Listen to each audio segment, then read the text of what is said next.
jërë ngeen jëf yéen ñi safoo site internet bi di Buzz Actu 221 nuyu nañ leen bu baax jaajëfal leen ci kóolu tege sopp bi ak topp bi nga xamante ne rek yi nag ñu koy topp bu leen fàttee abonné di bës cloche de notification yi ngeen mën a am yeneen i info. parce que am na vidéo bi nga xamante ne ni démb ba tey mu ngi circuler sur les réseaux sociaux mu tuddee ko vidéo gàcce tuddee ko vidéo bu toroxal jigéen Macky Sall le 8 mars de mooy journée internationale de la femme. góor ñëpp di xool lu ñuy def pour bégal jigéen ñi di bégal seen bopp àddina yëpp di ko feete ñu naan 8 mars waaye yow ci sa rey ci sa régime le 9 mars jigéen ñi xaw ma dañ ko war a déclarer journée nationale de toroxal jigéen de sotoo jigéen te live bi lu tax ma koy def 2 points moo ma intéressé benn point bi mooy violence bi ñu exercer ci jigéen ñi ëpp na parce que su nekkee ne dañuy manifester gëm naa ne manifestation ku fa dem waratuñoo reconnaître yow góor nga wala jigéen nga nañu reconnaître ne rek yow citoyen nga mais dafa fekk ne même suñu reconnaître ne yow citoyen nga la constitution moo maye droit à manifester te même su nekkee li nga def sax yoon mayu la ko dès l'instant que ñu jàpp la rek violence waratuñ ko exercer sa kaw jàpp nañ la le fait que ñu jàpp la violence la le fait que ñu dugal la ci police yow déjà violence la yoo xamante ni c'est des violences autorisées mais quant à di la dóor loolu amul benn texte bu ma nit mun a won ba ne ma lii am na te bu ma kenn ne des fois takk der yi dañuy nekk sous pression parce que dañ leen a former pour ñu mën a gérer leur pression dañ leen a former pour ñu mën a gérer les mouvements de foule looloo tax ñu former leen solal leen suñu tenue di leen fay xaalis am na loo xamante ne nii Macky Sall man yow laay waxal gàcce la sax ci réew mi mais Sénégal nag moom temps yi dañoo ñeme gàcce temps yi réewu Sénégal moo ñeme gàcce te kenn teguñu ko ku dul benn nit boo xamante ne nii lànk na bañ na ne du organiser élection le 25 février 2024 ba tax kenn du ma pousse sax may wax li nga xamante ne nii taxul ma taal vidéo bi parce que man yaakaar naa ne góor buy fëgg sa dënd ne dëgg góor laa lépp luy nekk ci góor mu ngi ci man dara wàññeekut ci man da nga war a rus dafa la war a diis nga jël sa loxo di dóor jigéen rawatina jigéen boo xam ne dafa nekk en position de faiblesse kenn jàpp ko nii ci loxo nga féetee ko ginnaaw di dóor di wekk mel ni kuy xeex ak sa noon xanaa sa noon sax soo waroon a xeex ak moom ba nit jàppale ko nga war kaaru su dóor parce que gis nga góor dafa war a am benn esprit de gentleman lan mooy gentleman mooy en position de faiblesse du ma exercer benn violence su may jotee damay bàyyi ba nit ki nekk ak man même position même force ma doog a jote waaye léegi góor gu benn takk der jàpp jigéen nga sol sa tenue bettee ko ginnaaw dóor ko xëdd ko léegi yow après bi nga ñibbee sa kër bi nga seetaanee sa bopp ci seetu gis sa bopp ci seetu da nga fëgg sa dënd billaay man maa am fit tey dóor naa jigéen bu ñu jàppoon da nga fecc nga ne man tey kontaan naa ndax dóor naa jigéen da nga xaqataay da nga naan ataaya lan nga def après ban plaisir nga ci am loo ci ressentir ban satisfaction nga ci am ñu jàpp jigéen nga féetoo ko ginnaaw dóor ko bi nga ko dóoree ba pare ban satisfaction nga ci am ban plaisir nga ci am c'est de la méchanceté gratuite ba pare démb ba tey maa ngi bëgg a def live bi xam nga lu tax defuma live bi samay wax du neex samay wax ci vidéo bi du neex lu tax defuma live bi dama ne xaaral nag ma xool féministes yi nga xamante ne nii lu xew ñu fees dell ci télé yi tijji seen gémmiñ duñ ko waxee ci yar duñ ko waxee ci teggi lu leen saf ñu wax ma xool ñoom nan la ñuy def waaye Sénégal ñun ñoo am féministe boo xamante ne nii wala ñoo am féministe yoo xamante ne nii ñenn ci ñoom suñ doon wax tey affaire grossesse non désirée avortement médicalisé ñu fees plateau yi sañ kaa wax sañ kaa défendre sañ a gën a rëy làmmiñ wala nekk seen réseaux sociaux yi di ko bind suñ doon wax affaire liberté liberté ñu fees ci télé yi ñeme kaa wax ñeme ci réseaux sociaux yi ku nekk yaa ngi woon sa morom maa la gën a am liberté non le féminisme du libertinage le féminisme du bon le féminisme du daf la saf le féminisme da ngeen di défendre des positions de principe mooy saay boo gisee ne lii jaaduwul ak ku ko mënti def ak fu mu mën a amee ngeen défendre ko xanaa ci affaire Adji Sarr bu leen ñëpp ne lii de du dëgg da ngeen non par position de principe góor saay bu jotee jigéen man damay jàppale jigéen foofu laa leen alerté woon ne leen position de principe mooy góor su nekkee moo tooñ jigéen ngeen na ko moo tooñ wutal ko njéggal déglu woo leen ma léegi nag position de principe nag fii nii la war a safee gis na lii nii position de principe muy femme de l'APR, position de principe muy Marième Faye Sall, position de principe muy député yu jigéen ñi ak quelle que soit nag sa coloration politique, mais surtout position de principe ak képp ku tijji sa gémmiñ di ratatati tuddee sa bopp féministe da nga war a jóg am sa position de principe mooy nga dénoncer ko.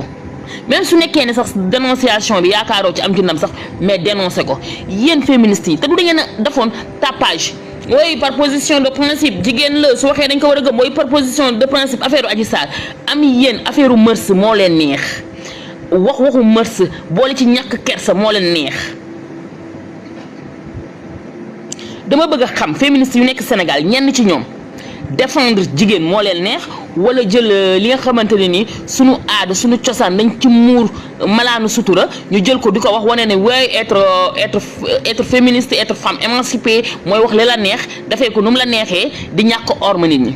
déedéet je suis désolée loolu c'est pas du féminisme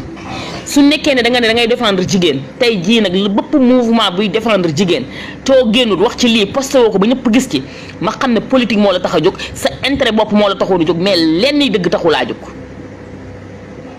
ndax bii dafa flagrant dañ kaa gis mu leer nañ ab jigéen benn takk der jàpp loxoom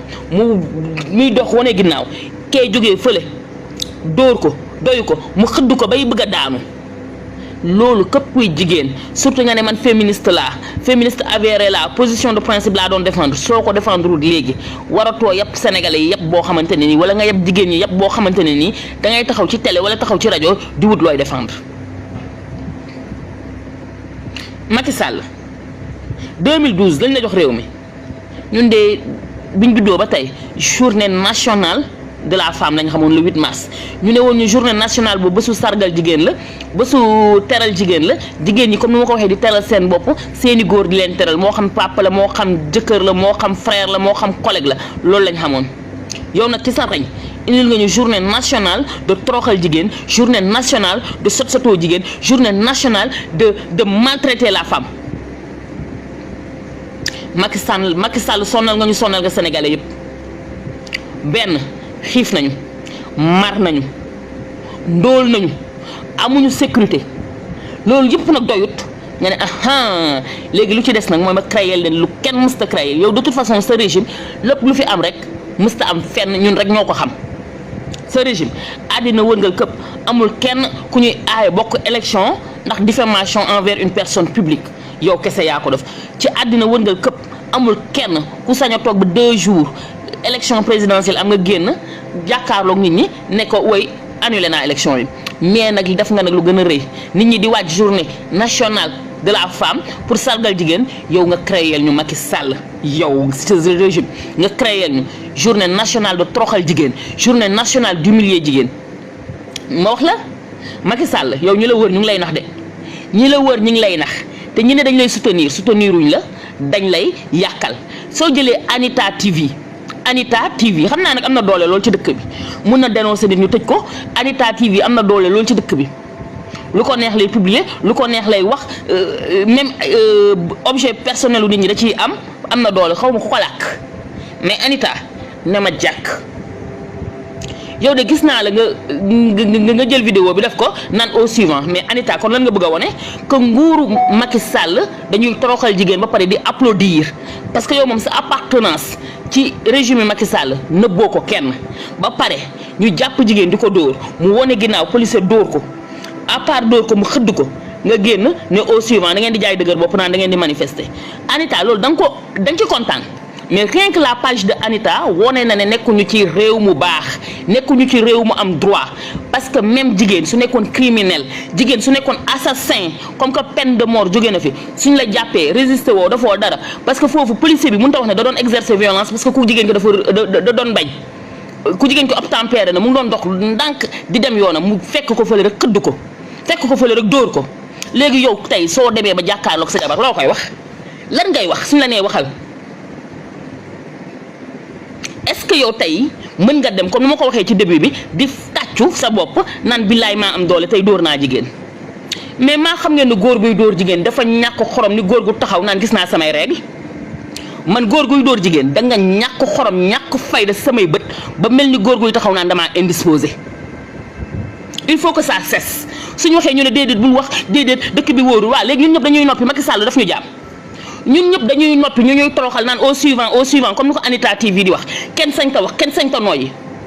mais manifester nañ la jàpp nañ manifester nga jàpp nañ la duñ la jàpp dugal la ci auto police bi ñu yóbbu la su nekkee dañ la war a defal garde à vue ñu defal la suñu la waree defal mandat de dépôt ñu defal la au nom de quoi ñuy dóore au nom de quoi nit ku nite rek saay boo xamee ne kii maa ngi koy dóor te sañu ta fayu rek soo ko dóoree ñàkk fayda la képp koo xam ne soo koy dóor sañ ta fayu rek soo ko dóoree ñàkk fayda la du ndam du fit du dara te ñun sax da ngeen a am doole rek takk der yi xam nga lu ngeen war a def benn jigéen ñemetu fee dox ba 22h fu la 21h fekk su yeboo sa nga fanaan bàyyi say doom ñoom kenn agresseurs yi sonnal nañu da ngeen a am doole rek du ngeen dem songu ñooñu buñ leen di former dañ leen a former woon pour ngeen jàpp ay jigéen di leen dóor di leen xëdd dañ leen a former woon pour ngeen jàpp Sénégalais yi di leen yuuxu xam nga Sénégal lan mooy problème am nous avons hérité de l'administration coloniale waaw temps yi nga xamante ne nii ñun dañu nekkoon ci buumu njaam nga xam ne tubaab bi considéré wuñ ñu woon comme nit kon kuñ fa joxoon takk der wala ñu jox loolu ndaw da ngay jàpp jigéen di ko dóor jàpp sa moromu nit di ko dóor parce que yow ki nga jàkkaarloo mala nga ko teg yow yaa teg sa bopp nit yow yaa tegoon sa bopp être supérieur mais malheureusement cette administration coloniale cette gestion coloniale moom la ñu hérité balaa may bëgg a dee nag ay nit jógee fi naan féministe lañ wii par des mais xam yenn féministes yi xam te nii laay waxee ak yéen waaye su ñu avortement médicalisé waaye la femme a la liberté de jouir de son corps di bëgg a wane ne féminisme mooy lan mooy di wax lu bon mooy loo xamante ni société bi d'accord ci sunu diine d'accord ci loolu di sawar ngeen cee wax mais tey lii ngeen di gis ngeen làkkatu ngeen du ñu leen wax ci politique bi waxuñu waxu politique de moo manifesté ji waaw politique moo tax moo manifesté ji waaw mais est-ce que d'accord ngeen ñu jàpp jigéen en 2024 police kenn jàpp ko nii ci loxo keneen féetee ko ginnaaw di ko dóor est-ce que loolu c'est normal loolu bopp jigéen bu ci waxul bul wooteetee sa bopp féministe da ngay sax rusa dëkk ci réew mi da ngay sax rusa taxaw ne sénégalais nga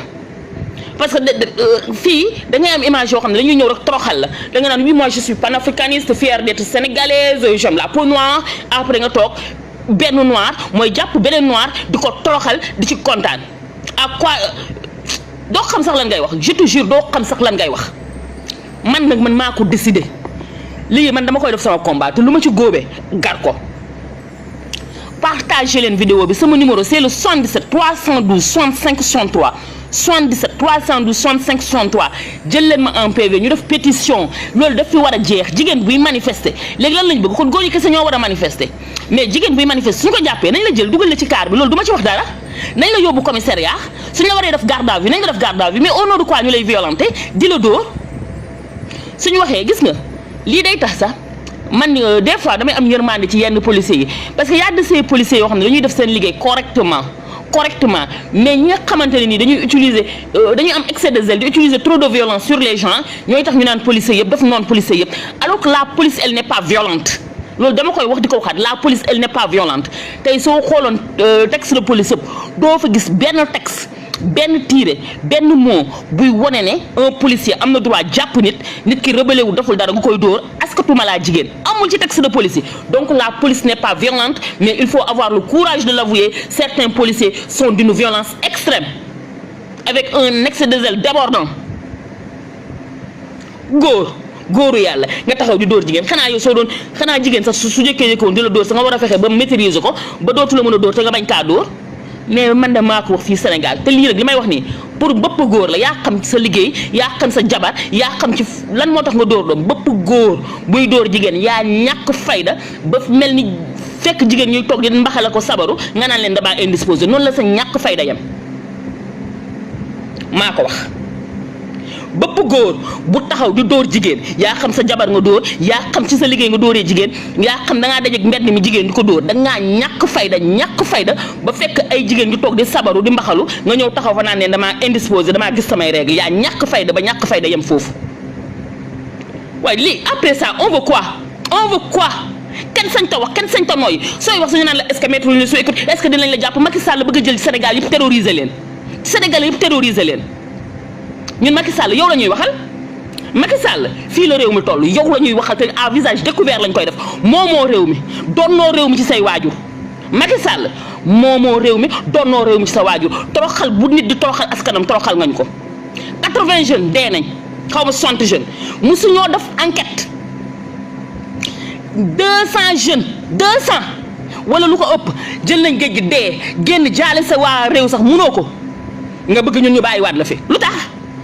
amul benn loi wala benn règlement boo xamante ne yow respecté nga ko fatt nga ñu Macky Sall sonnal nga ñu suñu compteur xol yi nga taxaw léegi lenn kese moo la dese woon mooy créer ñu journée nationale de sot-sotoo jigéen journée nationale de dóor jigéen journée nationale de toroxal jigéen Macky Sall loolu dong moo la dese woon ak ñun defal nga ñu ko parce que lu tax nga ne defal nañ la ko saay bu ñu toroxalee jigéen saay bu ñu humilier jigéen amul enquête amul dara day nekk noonu perte et profil c'est pas la première fois ñuy dóor jigéen c'est pas la première fois ñuy toroxal jigéen ci sa régime parce que impunité bi moo ëpp am ñoo xam ne suñu soo leen laalee ñu fa kastalu sax justice moom mun na tijji ay enquête pour jàpp nit ki mais am na ñoo xamante ni même suñu leen rendi woon sax jarul justice daf enquête pourquoi lii ne est-ce que tey justice mën na ne gisul lii est-ce que justice mën na ne gisul lii jigéen ñu jàpp la kay féetoo ko ginnaaw di ko dóor on est dans quel pays personne n'est en sécurité soo toogee sa kër nekkoo en sécurité soo génnee ci biti nekkoo en sécurité soo tëjoo sa nekk nekkoo en sécurité comme que nag nekkoo en sécurité nañ takk suñu fit rek wax lu ñu wax jox ñu jël ko lu ñu wax jox ñu jël ko Macky Sall Macky Sall sonnal nga ñu Macky Sall fatt nga ñu Macky Sall toroxal nga ñu lépp defal nga ñu ko Macky Sall wooy lii lan la Macky Sall yow imaginer lu mu bon amoon nañ tokku démocratie sax am liberté de presse Senghor fekkee wuñ dundam fekkee wuñ ko de mais lu mu bon ba sant woon nag xolam ba jël Sidi Lamine Niass ne ko am sa journal walfadjiri quotidien muy bind nit ñi di lire Abdou Diouf góorgóorlu ba jël rajo jox ko Ablaye Wade ba sante xolam ba jox ko télé yow nga ñëw yow Macky Sall ñëw xaw ma foo ñu toppee ñëw ne coupé naa ko définitivement parce que ministre de la communication sañu ta coupé télé walfadjiri sañ ta nangul licence walfadjiri te àndoo ci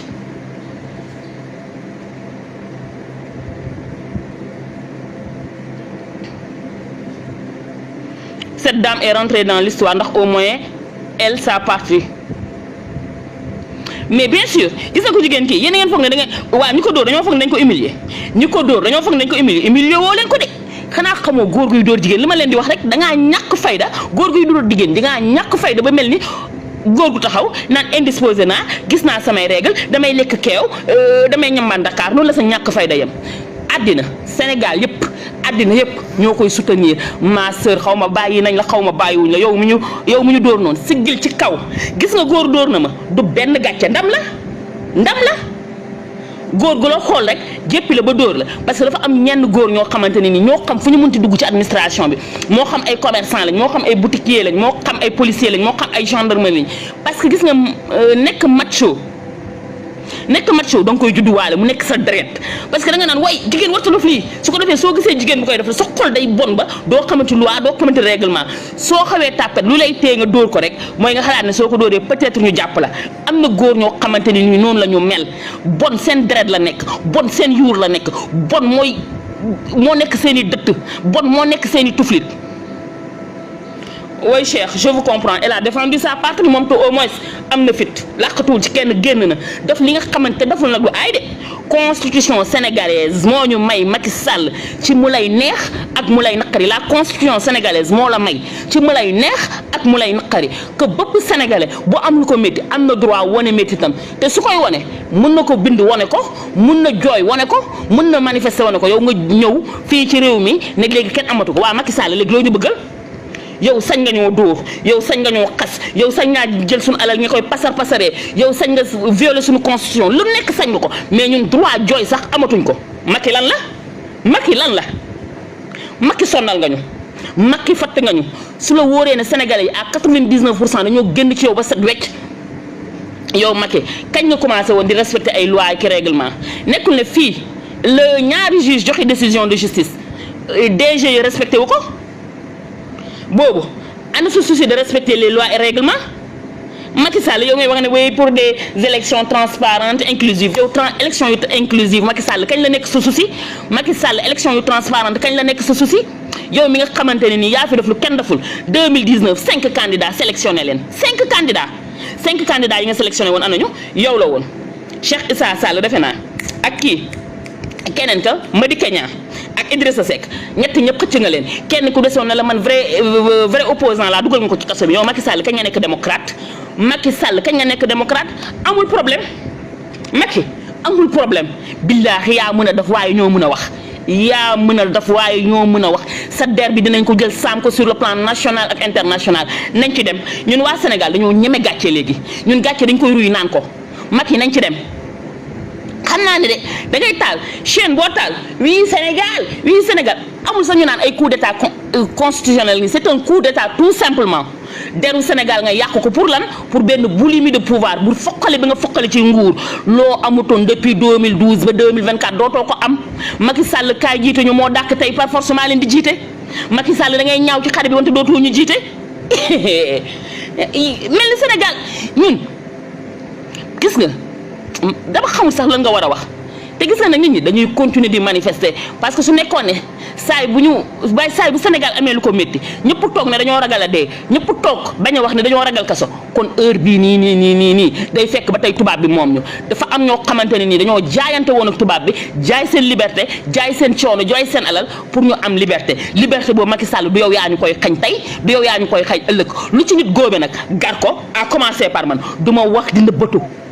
Macky du ma wax di nëbbatu visage découvert nii nga may gis lu la neex defal comme yow yaay tëjal rek yow moom sa nguur su jeexee ba ñuy def bilan wala ñu toog di nettali suñuy doom wala suñuy sët nguuri Macky Sall dañ ko ne nguur googu dañ doon rey duñ def enquête nguur googu dañ doon tëj di rey duñ def enquête ba pare nag ay policier boole ci jàpp jigéen di ko dóor ñuy toog nag di xaar justice lan la ciy wax soo paree ñëw tax oui j'appelle à un dialogue yow da nga xam luy dialogue Macky yow xamoo dialogue yow xamoo dialogue parce que nit soo waxee damay dialogue soo wooyee di woo diw li ngeen wax tënk ko da nga koy def la Bible wala nga def ko le Coran mu nekk ne li nga wax noonu dara du la ko gi delloo ginnaaw wante xamoo lu dul sa intérêt personnel wante ñun ñoo ko def ñun ñu la fal suñ la xooloon bu baax bi nga nekkee ministre de l'intérieur dem di voter bañ a wane sa carte d'identité xaw ma bañ a génne sa carte d'identité kon waruñ la woon a fal moom nit ñi bay bëgg a dee yow réew mi suñ ko doon jaay gis na Macky Sall bu ma waxloo de bu ma waxloo temps bi ngeen toog nekk ci réseaux sociaux yi di def nit ñi ay écoute téléphonique di xool ku message di xool ku live fu ngeen tëj ko su ngeen ko defoon ci heure bi duñu réussir problème jàngale yi affaire décisionnaire yi ñaata at loolu moom mënoo ko mais pour reporter élection yi moom gaaw nga ci parce que yow la arrangé ñoo la bëggatul dafa doy Macky ñoo la bëggatul mu ne ce policier là ne mérite pas notre tenue billahi mais ce policier là ne mérite pas notre tenue dëgg la ñun ñoo war a xool ñan la ñuy jox suñu tenue parce que tenue bi dañ la ko jox léeg-léeg policier de du am sax doole bi wala nga ëpp ko doole mu ñëw arrêté la tenue bi moo tax nga taxaw mu arrêté sa oto tenue bi moo tax mu taxaw tenue boobu ñun cër bi ñu ko jox le policier yi war a jox cër bu ko gën a rëy seen tenue mais nan ngay jàppee jigéen di ko dóor xam naa yéen a ngi toog di reetaan waa APR yéen a ngi toog di tàccu nan très bien dañooy jay rey laa mi ku fi génn ñu dóor la yéen a ngi toog di tàccu baax na nañ ci dem yéen nañ ci dem APR nañ leen ci dem yéen a ngi toog di tàccu parce que lii même ministre de la femme da cee war a génne pas en tant que politicienne lu tax mu dem suñu yoon nekku ci lu tax policiers yi jàpp ko suñu yoon nekku ci nit ku neutre doon ngay def lu tax mu génn sama yoon nekku ci lu tax policiers yi jàpp ko sama yoon nekku ci mais lan moo tax ñu jàpp ko policier wanee ko ginnaaw di ko dóor di ko xëdd loolu nag dafa war a interpeller képp kuy jigéen nañ leen takk suñu fit yi takk fit dong moo fi sës Macky Sall soo takkee sa fit ma écrasé la soo takkul sa fit ma écrasé la parce que xol bi moo soxor Macky Sall yéen xamoo leen ko sax parce que nit sax da ngay gis yow imaginer ku mën a jiite réew nga jiite 18 millions de sénégalais ñu ne la naufrage am na 200 jeunes dee na yow taxaw rek ne même su nekkee sax gëmoo ko sax nga taxaw rek ne maa ngi leen koy jaale waaye picc bu accidenté Maroc nga jaale Macron bu Covid nga massawu ko CEDEAO moom mooy wax ñoom tekkiwuñ dara CEDEAO tey ñu wax lii suba ñu wax la le ginnaaw suba ñu wax la le di tergiverser ñun nga yaakaar na ñun on est fier du Sénégal wala on est fier d'être sénégalais actuellement parce que pourquoi dañ doon dagg données mobilité parce que 21e siècle en 2024 dañu am droit à l'information ngeen di dagg données mobilité tëj TikTok ba ñu naan Joe Biden moo ko wax moo tax ñu may ñu connexion après nga yaakaar ne ñun am nañ fierté nga yaakaar ne ñun am nañ plaisir Macky Sall nga yaakaar ne ñun dañoo neex na ñu taal suñu caméra di jàkkaarloog yow parce que tey jii mu neex ñu mu naqare ñu peut-être suñuy wax Sénégal dañu naan Macky mooy président du Sénégal bien vrai que man moom considéré tuma la comme sama président laal moom je suis libre comme l'air yow sama xol jàppale comme président sama xel jàppale comme président sama len jàppale ni président nga ñamal la heureusement man yàlla dimbale na ma yàlla muy dimbale na ma ba gisuma sama benn diplôme boo def sama signature yàlla dimbale na ma ba awmu benn faveur bu ma mës a demandé yàlla muy dimbale na ma ko musuma laa voteel ndax xam naa ne su ma la voté loon dinaa nekk sama regret boo xamante ne ni je serai obligé may def ay sarax di julli di wérd di tooxlu pour yàlla jéggal ma loolu te gis nañ képp ku la voté loon dafa war a sangu set jàpp julli saraxe pour yàlla jéggal ko ndaxte kooku moo dugal Sénégal ci guuta gi man dama laa gis rek xam ne yow mi doo démocrate gis la rek xam ne yow mbirum fayantoo nga bëgg nga taxaw ne da ngay dialoguer koy dialoguer tëj nga ñëpp di yow ñi nga war a dialoguer yëpp tëj nga leen kar ngay dialoguer 2019 5 personnes nga àndaloon 5 personnes la woon yow ak 4 personnes 3 yi yóbbu nga ko sa camp benn ba tëj nga ko léegi koy dialoguer 2024 ñun ñi di xaar élection nga ne ñu naxee mbaay dem leen tëddi nelaw sawi leen te tëddi nelaw après loolu ñu ne ñun duñ ko wax gis nga sénégalais yi le droit à la résistance képp fu ñu bëgg a noot diine dalaa may nga bañ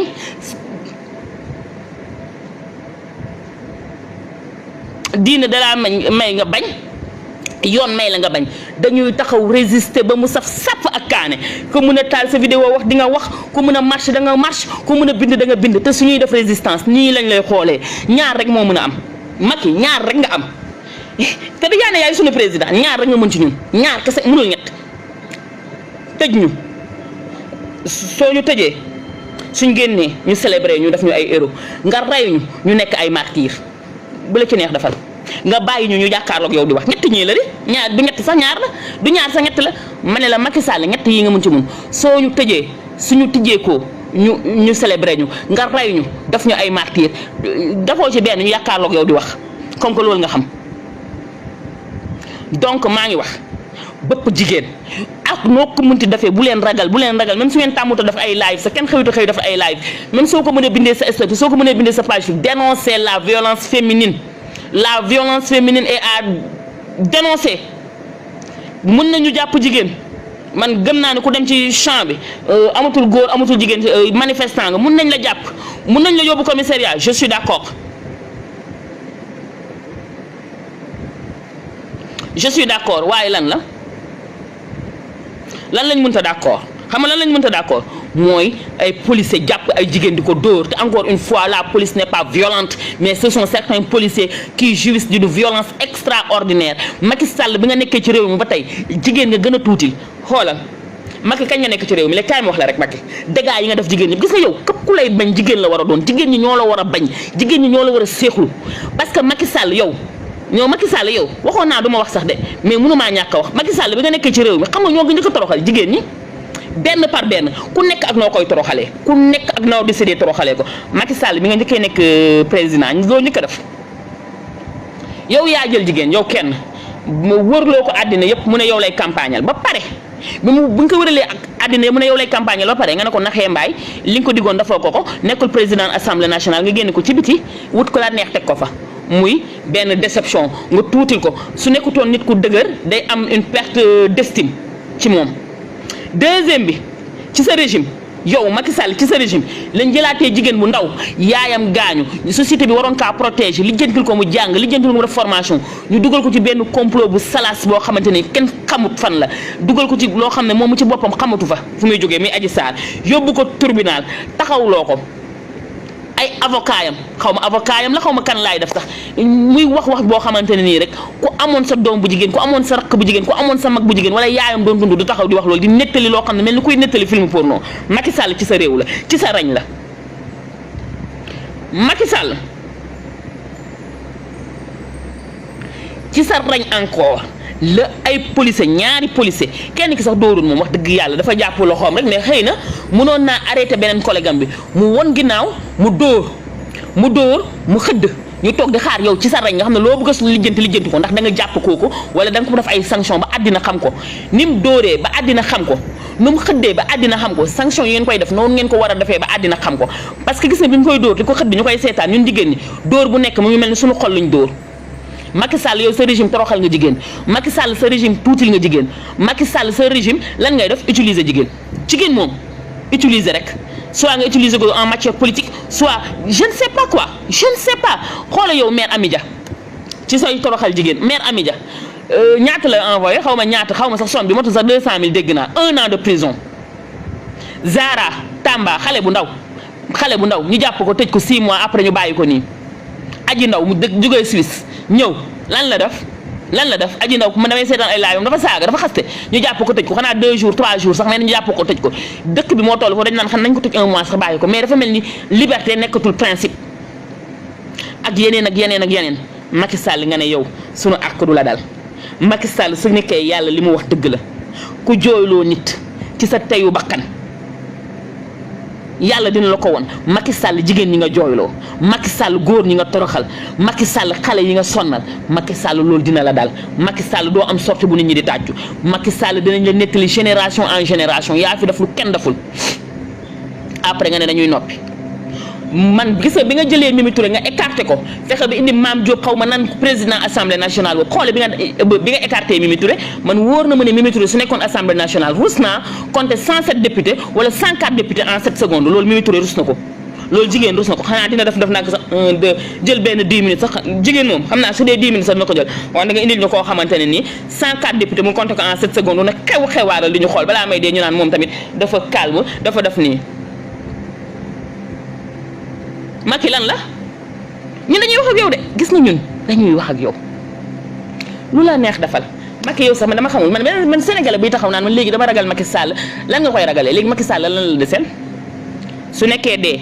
am nañu dee te man jàpp naa ne ku dee rek soit sa frère la war a doon soit sa doom la war a doon soit sa yaay la war a doon gis nañ fi façon dee bu nekk gis nañ fi façon torture bu nekk justice dafu ci kon première souffrance mu ñu teg su nekkee jël jigéen ñu utiliser ko mu taxaw tribunal waxuma dara rek taxaw tribunal naan nii la ma def nii la ma juutalee mu wóor la noonu képp ku ndeyam di dund da koy nangu gis nañ ko or ma jigéen sotteeku li jigéen di war a gën a nëbbu sotteeku su nekkee emprisonnement jàpp nga ay yaay emprisonné leen ay doom yu jigéen génn di réclamer seen yaay su nekkee liberté d'expression télé bi nga xamante ne moo nekkoon télé askan bi walfadjiri tëj nga ko ñaata yoon ci sa reñ bi nga ko tëjee ba pare loo def yow justice sax moom la joxoon dëgg juge des référés nga jëkkee-jëkki même condition yi nga ko tëjee woon ba ñu justice ne la amoo raison ministre boobu nga xam ne lépp lu mu def Macky Sall la ko wax nga tëjaat ko ñuy wax nga ne retiré nga ko définitivement Macky Sall léegi lan la suñu lay ragal lu ñu lay ragalee nit ki da nga koy moytu pour mu bañ laa def li yow lu ñu waroon a def yëpp def nga ñu ko benn mbir kese moom nga ñu defagul mooy rey ñu te am nga ñoo rey parce que soo déggee man am nga ñoo rey ci sa régime la ñu deeyee sa responsabilité la Macky Sall sa responsabilité la yow nga fexe ba képp ku dee ñu xam lan la ñun nag bu ñuy fal président dañ la ne le président il est le gardien de la constitution il est le chef suprême des armées léegi waa kañ gardien de la constitution bul violer constitution bi yaa ko war a garder bu ko violer kon fii laay jeexal ak yéen may waxaat jigéen ñi sama yenn mbokk féministes yi ci ñi ma ko sañ a wax moom ñun damaa amul lu may wax ak ñoom xam lu tax amul lu may wax ak ñoom comme que ñoom su nekkee affaire mœurs dinañ fees télé yi ne xewaaral wax a wax ba nit ñi jéppi leen suñuy wax ak seen moromu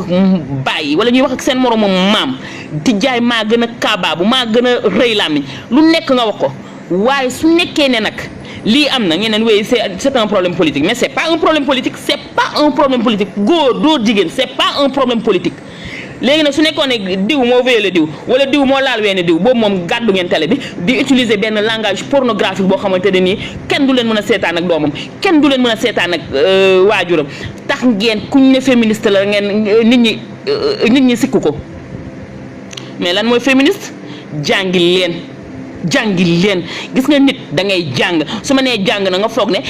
fan laay waxee mooy taxaw naan yo moi je suis féministe par proposition de principe moi je défends les femmes foog ne plus tu utilises un vocabulaire raffiné plus tu roules les airs les gens vont te respecter mais nous sommes décomplexés il y a que le français le tubaab qui a dit que nous le vocabulaire qu'on utilise dialecte la ñoom ñooy langue jarte rouler ay air kuy wax dëgg jarte rouler ay air jarte am un vocabulaire raffiné bàyyi leen caaxaan yi ngeen nekkee yéen ñiy wax seen bopp féministe bàyyi leen caaxaan yi ngeen nekkee oui la femme son corps lui appartient